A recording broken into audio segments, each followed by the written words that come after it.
Hello friends, welcome to the Ambitious Academy. Here I am with the second part of some basic concepts of chemistry of class 11th. इस video में हम दो topics पढ़ने वाले, properties of matter and there measurement and uncertainty in measurement. So let's start the video. Her substance की unique characteristic और properties होती हैं. दो तरह की प्रॉपर्टीज होती हैं, एक physical property and the second one is chemical property.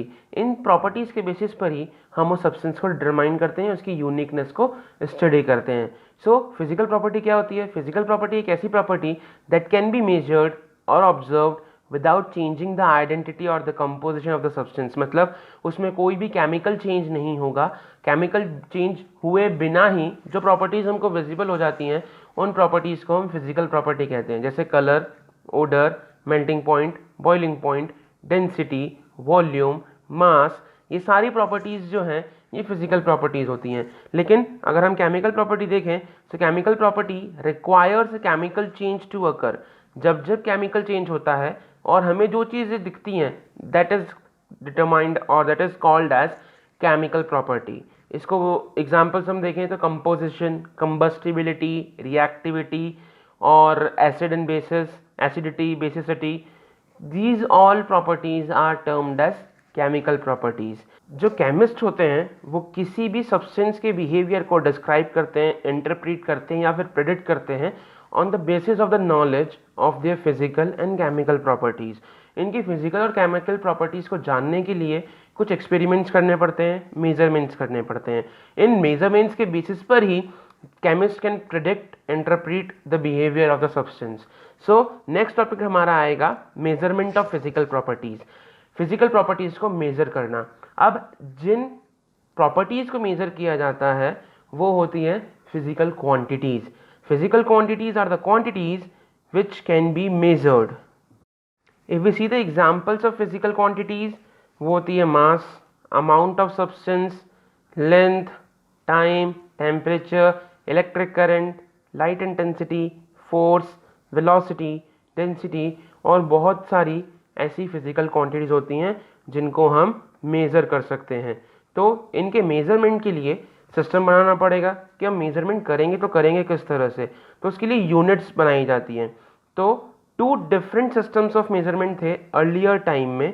पहला था इंग्लिश सिस्टम और दूसरा था मैट्रिक सिस्टम. तो मैट्रिक सिस्टम की अगर हम बात करें तो that was of late 18th century और वो बहुत ज़्यादा कन्वीनियंट था. क्यों? क्योंकि वो डेसिमल सिस्टम पे बेस्ड था. लेकिन आगे जाके जो स्टैंडर्ड था, एक स्टैंडर्ड मतलब हर जगह सेम यूनिट्स यूज़ होनी चाहिए, वो फॉलो नहीं हो पाता था. तो उसकी वजह से एक इंटरनेशनल सिस्टम ऑफ यूनिट्स बनाया गया. That was established by the 11th General Conference on Weights and Measures. And the CGPM is an intergovernmental treaty organization created by a diplomatic treaty known as metre convention. इसको sign किया गया था Paris में 1875 में. इस international system of units में, it's SI system में total 7 base units होती हैं. 7 बेसिक फिजिकल क्वांटिटीज होती हैं और उनकी 7 बेसिक फंडामेंटल यूनिट्स होती हैं. आगे और जो क्वांटिटीज़ हमको मिलती हैं उन क्वांटिटीज़ की यूनिट्स इन फिजिकल बेस, इस फंडामेंटल बेसिक यूनिट्स को यूज़ करके डिराइव की जाती हैं. तो सबसे पहले हम बेसिक फिजिकल क्वांटिटीज़ को देखते हैं और उनके यूनिट्स को देख लेते हैं. सबसे पहला है लेंथ. लेंथ की क्वांटिटी के लिए सिंबल यूज़ किया जाता है एल और उसकी ऐसा यूनिट होती है मीटर, जिसके लिए सिंबल यूज़ किया जाता है एम. मास का सिंबल एम, उसकी ऐसा unit kilogram and for symbol for that is KG. Time symbol T, SI unit second and for that symbol is S. Electric current, I is the symbol, ampere is the unit. Thermodynamic temperature, T is the symbol for that and the unit is Kelvin. Next, amount of substance, that is number of moles. So the quantity का symbol है N and SI unit is mole. Luminous intensity, इसका symbol IV and the SI unit is candela. Okay, so these are the 7 physical quantities और इनकी fundamental basic units हैं। ये 7 fundamental units होती हैं, इसके अलावा कोई भी फंडामेंटल यूनिट नहीं है। इनको कंबाइन करके, इनको यूज़ करके हम आगे फर्दर दूसरी क्वांटिटीज़ के लिए यूनिट्स डिराइव करते हैं। जैसे कलर्स, हमारे पास 7 बेसिक कलर्स होते हैं और उन कलर्स को यूज़ करके हम दूसरे कलर्स को बनाते हैं। उसी तरह से ये बेसिक फंडामेंटल यूनिट्स हैं, इन यूनिट्स को यूज़ करके हम दूसरी क्वांटिटीज़ के लिए यूनिट्स बनाते हैं। ओके, अब हम आते हैं हमारे नेक्स्ट टॉपिक पे, अनसर्टेनिटी इन मेजरमेंट।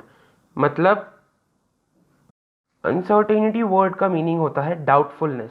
जहाँ पे हमें डाउट है, that is termed as uncertainty. जो मेजरमेंट करते समय जो डाउट्स आते हैं उसको हम अनसर्टेनिटी इन मेजरमेंट बोलते हैं। इसमें सबसे पहली चीज़ आती है प्रिसिशन एंड एक्यूरेसी। प्रिसिशन क्या होता है? Precision refers to the closeness of various measurements for the same quantity. मतलब क्या हुआ कि जब हम किसी एक क्वांटिटी के लिए मेजरमेंट करते हैं, बहुत सारे मेजरमेंट, रैंडम मेजरमेंट्स करते हैं कंटिन्यूसली, तो उन मेजरमेंट्स में आपस में कुछ क्लोजनेस होनी चाहिए। दैट मीन्स अगर मैं सपोज एक पेंसिल है, उसकी लेंथ मेजर कर रहा हूँ, तो मैंने एक बार मेजर किया, I got it as 10.1 centimetre. दूसरी बार मेजर किया, I got it as 10.3 centimetre. तीसरी बार किया, I got it 9.9 centimetre. So ये क्लोजनेस है, हर बार मेजरमेंट जो है मुझे 10 के आसपास मिल रहा है। So that is precision. Okay, now accuracy. Accuracy refers to the agreement of a particular value to the true value of the result। मतलब मुझे एग्जैक्ट आंसर मिलना चाहिए। अगर उस पेंसिल की लेंथ 10.5 सेंटीमीटर है तो मुझे वो मेजर करने पे 10.5 मिलती है। अगर मिलती है दैट मीन्स मेरे मेजरमेंट में एक्यूरेसी है। I have measured the accurate length of the pencil. नीचे डायग्राम में आपको दिख रहा है good accuracy and good precision. जब टारगेट किया जा रहा है, सेंटर में हमारा टारगेट है, जब हम टारगेट करते हैं तो हर बार वो कहाँ आके लगा? सेंटर में। सो दैट मीन्स एक्यूरेसी है, सेंटर को टारगेट किया, सेंटर में लगा, और प्रिसिशन भी है क्योंकि सारे टारगेट्स हमने जब भी स्ट्राइक किया है वो हर समय एक ही जगह पे मिला है। सेकेंड पिक्चर देखें तो वहाँ एक्यूरेसी नहीं है बिकॉज सेंटर में चाहिए और सेंटर में वो नहीं पहुँचा टारगेट पे। लेकिन प्रिसिशन है क्योंकि जितने भी हमने फेंके वो सब एक ही पॉइंट पे गए हैं, एक ही कॉलम में जाके लगे हैं। थर्ड केस में देखें, poor accuracy and poor precision. ना ही सारे टारगेट्स एक ही जगह लगा, ना ही मेन टारगेट पे लगा। So that means that is poor accuracy and poor precision. Next heading आती है सिग्निफिकेंट फिगर्स।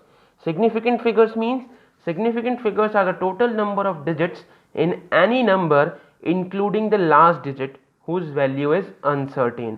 मतलब क्या हुआ? टोटल नंबर ऑफ डिजिट्स उसमें कितने हैं इंक्लूडिंग द लास्ट डिजिट जिसकी वैल्यू डाउटफुल है। ओके, सो सिग्निफिकेंट फिगर्स को कैलकुलेट करने के लिए कुछ रूल्स एंड रेगुलेशंस हैं। उन रूल्स को फॉलो करने के बाद हम सिग्निफिकेंट फिगर्स को काउंट कर सकते हैं, कैलकुलेट कर सकते हैं। तो पहला है all non zero digits are significant. मतलब जितने भी नॉन जीरो डिजिट्स हैं, कोई भी एक नंबर है, उस नंबर में जितने भी नॉन जीरो डिजिट्स हैं, मतलब ऐसे डिजिट्स जो जीरो नहीं हैं, वो सिग्निफिकेंट होते हैं। एग्जाम्पल देखें 0.866। इस 0.866 में 866 जीरो नहीं है, जीरो एक है डेसिमल के पहले, तो that will not be a significant figure. 866 is significant. So 3 significant figures हमको इसमें मिलते हैं। Second rule, zeros to the left of the first non zero digit in the number are not significant.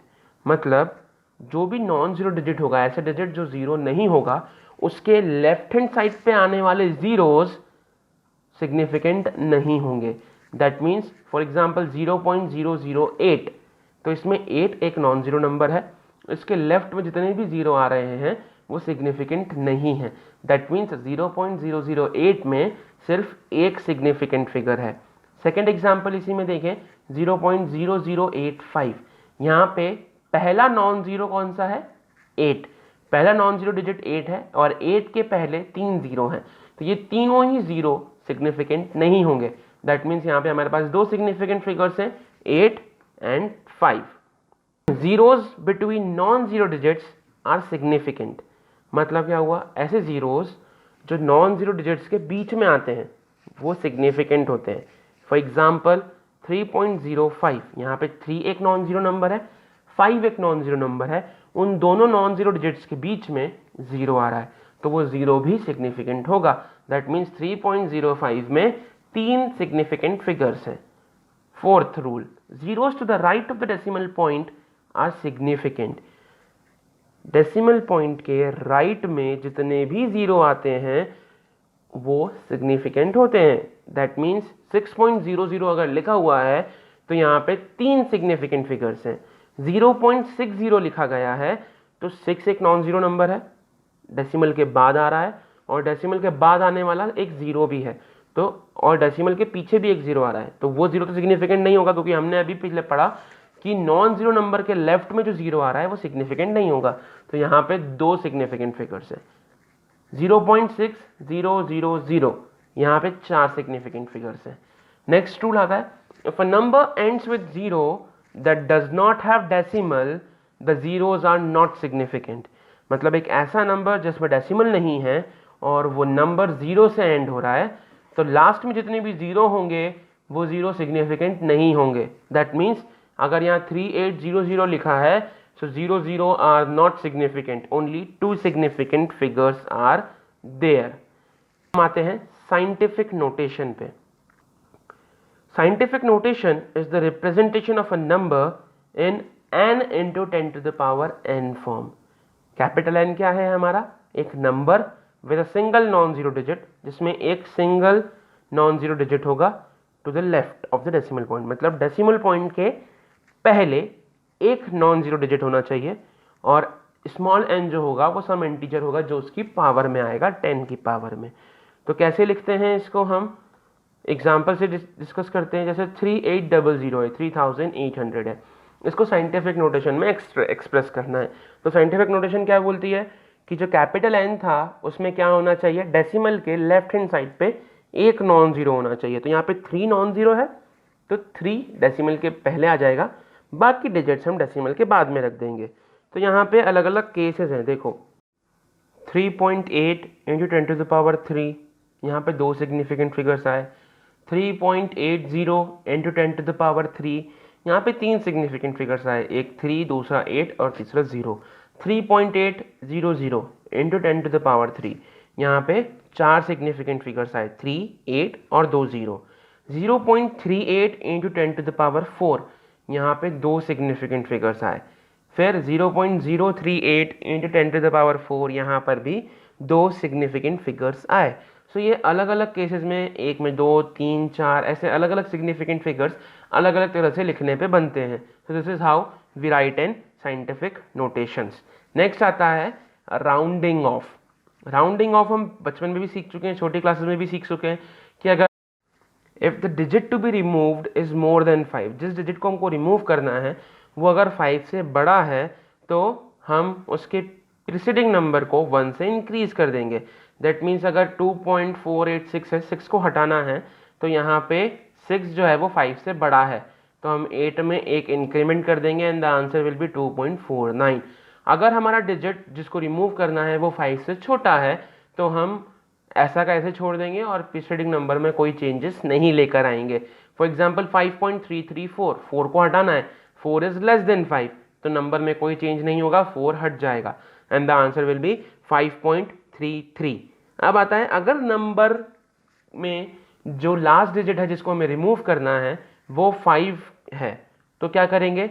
Preceding number को change नहीं करेंगे अगर वो even है, और अगर ऑड हुआ तो उसके प्रीसीडिंग नंबर में 1 का इंक्रीमेंट कर देंगे। जैसे 7.35 है, 5 को रिमूव करेंगे, इसका प्रीसीडिंग नंबर ऑड है तो इसमें 1 का इंक्रीमेंट कर देंगे and the answer will B 7.4। Next case 7.25, 5 को रिमूव करना है और उसके पहला नंबर क्या है? इवन, तो वहां पे कोई चेंजेस नहीं होंगे and the answer will be 7.2। अब आता है सिग्निफिकेंट फिगर्स के कैलकुलेशन में addition and subtraction. Addition and subtraction अगर हम सिग्निफिकेंट फिगर्स का करते हैं तो किस तरह से करेंगे?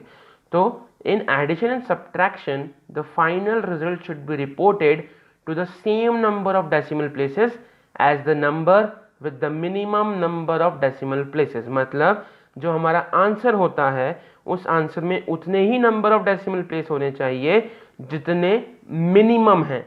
तो यहाँ एग्जाम्पल देखें हम 23.4567, 2.2, 12.112। Minimum number of decimal digits किस में है? 2.2 में, दैट इज ओनली 1। डेसिमल के बाद सिर्फ एक ही डिजिट है। तो जो हमारा फाइनल आंसर होगा वो हम क्या करेंगे? राउंड ऑफ करेंगे। राउंड ऑफ करके हमने क्या किया उसको? 37.8, क्योंकि सिंगल डिजिट चाहिए था। तो जो हमारा आंसर आ रहा है उसको हम राउंड ऑफ कर देंगे। राउंड ऑफ करना अभी सीखा हमने। नेक्स्ट आता है calculation with significant figures, multiplication and division. In multiplication and division, the final result should be reported as having the same number of significant digits as the number with least number of significant digits. मतलब ऐसे number जिसमें सबसे कम significant digits होंगे उसके बराबर हमको हमारे answer को लेकर आना है।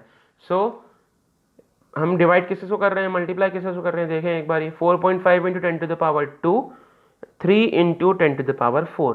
तो 4.5 इंटू 3 होगा और 10 to the power 2 into 10 to the power 4, तो ये बिकम्स 10 टू द पावर 6 और इसका मल्टीप्लिकेशन आता है 13.5। लेकिन सिग्निफिकेंट फिगर हमारा कैसा है? डेसिमल के पहले सिर्फ एक डिजिट होना चाहिए और लीस्ट सिग्निफिकेंट बनाना है। तो हमने इसको इस तरह से लिखा 1.35 इंटू 10 टू द पावर 7। इस तरह से हम कैलकुलेशन करते हैं। जब भी एडिशन सब्ट्रैक्शन करेंगे तो लीस्ट डेसिमल प्लेस वाला नंबर लेंगे, मल्टीप्लिकेशन डिवीजन करेंगे तो लीस्ट नंबर ऑफ सिग्निफिकेंट वाला केस हम लेंगे।